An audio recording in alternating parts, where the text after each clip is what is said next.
దాంతో గ్రామాల్లో చాలా అద్భుతమైనటువంటి ప్రోగ్రెస్ వచ్చింది. ముఖ్యంగా గ్రామాల్లో మీరు చూస్తే avenue plantation, nursery, dump yard, పిచ్చి మొక్కల తొలగింపు, వైకుంఠ ధామాల నిర్మాణము, వెజ్ నాన్ వెజ్ మార్కెట్ల నిర్మాణము, ఇట్లా చాలా చక్కగా గ్రామాలను మేము మా ప్రభుత్వ హయాంలో అభివృద్ధి చేశాం. కానీ 7 నెలల కాంగ్రెస్ పాలనలో పారిశుద్ధ్యం పడికేసింది. పట్టించుకోవాల్సినటువంటి ప్రభుత్వం ఇవాళ మొద్దు నిద్రపోతూ ఉంది.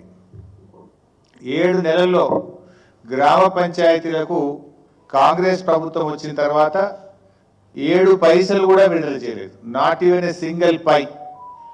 ఈ ప్రభుత్వం వచ్చిన 7 నెలల్లో గ్రామ పంచాయతీలకు నయా పైసా కూడా విడుదల చేయలేదు. ఆ రోజు కేసీఆర్ గారు ప్రభుత్వం ఉన్నప్పుడు పల్లె ప్రగతి కింద టెన్షన్ల ఎట్లయితే ఉద్యోగస్తులకు జీతాలు పడ్డాయో ప్రతి పల్లెకు కూడా జనాభా ప్రాతిపదికన నిధులు ఇచ్చాం, పట్టణాలకు నిధులు ఇచ్చాం. ప్రతి నెల పల్లె ప్రగతి, పట్టణ ప్రగతి కింద గ్రామ పంచాయతీలకు, మున్సిపాలిటీకు బీఆర్ఎస్ ప్రభుత్వం నిధులు ఇచ్చేది. కానీ కాంగ్రెస్ ప్రభుత్వం వచ్చిన తర్వాత 7 నెలల్లో పల్లెలకు కానీ పట్టణాలకు కానీ ₹1 కూడా విడుదల చేయనటువంటి పరిస్థితి ఏర్పడ్డది.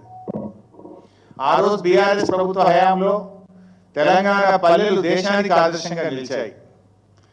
మనం ఈ దేశంలో ఎక్కడ లేని విధంగా చిన్న కుగ్రామం అయినా సరే ప్రతి గ్రామ పంచాయతీకి కూడా ట్రాక్టరు, ట్యాంకరు, ట్రాలీ, వైకుంఠ ధామము, నర్సరీ, డంప్ యార్డు, పల్లె ప్రకృతి వనము, ఇట్లా ప్రతి గ్రామ పంచాయతీకి ఏర్పాటు చేసి దేశానికి ఆదర్శంగా తెలంగాణ పల్లెల్ని నిలిపారు కేసీఆర్ గారు. ఈరోజు ఏమైంది? స్థానిక సంస్థల కాలం, సర్పంచుల పదవి కాలం ముగిసింది. ఇప్పటికీ ఎలక్షన్లు పెట్టే పరిస్థితి లేదు.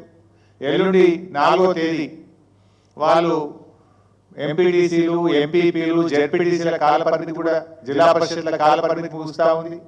దానికి ఎన్నికలు పెట్టే ఆలోచనలో లేదు ప్రభుత్వం. ఇట్లా మరి వెంటనే ఎన్నికలు పెట్టాలి, గ్రామ పంచాయతీలకు, మున్సిపాలిటీలకు నిధులు విడుదల చేసి పారిశుద్ధ్య నిర్వహణను మెరుగుపరచాలని చెప్పి మేము ప్రభుత్వాన్ని డిమాండ్ చేస్తా ఉన్నాం. ఆ రోజు బీఆర్ఎస్ ప్రభుత్వం వచ్చినాడు మొత్తం తెలంగాణ రాష్ట్రంలో కేవలం 87 ట్రాక్టర్లు మాత్రమే ఉండేవి. గ్రామాల్లో చెత్త సేకరణకు 87 ట్రాక్టర్లు మాత్రమే ఉండేవి. కానీ ఈరోజు 12,769 గ్రామాలకు 12,769 ట్రాక్టర్లను సమకూర్చి చరిత్ర సృష్టించింది బీఆర్ఎస్ ప్రభుత్వం. అసలు గ్రామ పంచాయతీలకు ఈ దేశంలో అవార్డులు ఇస్తే తెలంగాణ పల్లెలు లేకుండా అవార్డులే లేవు. గ్రామ పంచాయతీల కేంద్ర ప్రభుత్వం ప్రతి సంవత్సరం అవార్డులు డిక్లేర్ చేస్తే ఉత్తమ పల్లెలు అంటే తెలంగాణ పల్లెలు, ఉత్తమ మండలాలు అంటే తెలంగాణ మండలాలు, ఉత్తమ జిల్లాలు అంటే తెలంగాణ జిల్లాలు ఉండేవి. అట్లా 19 దీన్ దయాళ్ ఉపాధ్యాయ పురస్కారాలు కానీ, సంసద్ ఆదర్శ్ గ్రామ యోజనల్లో 20 గ్రామాల్లో చూస్తే 11 గ్రామాలు తెలంగాణ పల్లెలే ఉండేవి. ఈ రకంగా ఎన్నో అద్భుతమైనటువంటి అవార్డులను తెలంగాణ సొంతం చేసుకున్నదంటే గతంలో బీఆర్ఎస్ ప్రభుత్వం చేసినటువంటి కృషి. కానీ ఇలా కాంగ్రెస్ పాలనలో గ్రామ పంచాయతీలు కూనరిల్లుతా ఉన్నాయి. అస్తవ్యస్తమైనటువంటి పాలనతో పల్లెలు కన్నీరు పెట్టే పరిస్థితి ఏర్పడ్డది. 7 నెలల్లో తిరిగి ఇలా మురికి కూపాలుగా మార్చే దిశగా పోతా ఉన్నాయి పల్లెలు. ట్రాక్టర్లు నడిపేందుకు డీజిల్కు డబ్బులు లేవు. అక్కడ పెట్రోల్ బంకుల్లో ఉద్దర పోస్తలేదు డీజిల్. 4 నెలలు 5 నెలలు ఉద్దర పోసి ఉద్దర కూడా బంద్ చేసిండ్రు. పెట్రోల్ పంపులలో ఉద్దర బంద్ చేస్తే డీజిల్కు డబ్బులు లేక ట్రాక్టర్లు మూలకు పడ్డాయి. ఇది ఇవాళ ఈ పరిస్థితి. ఈ ప్రభుత్వం ఉన్న ట్రాక్టర్లను కూడా నడిపించలేకపోతున్నారు.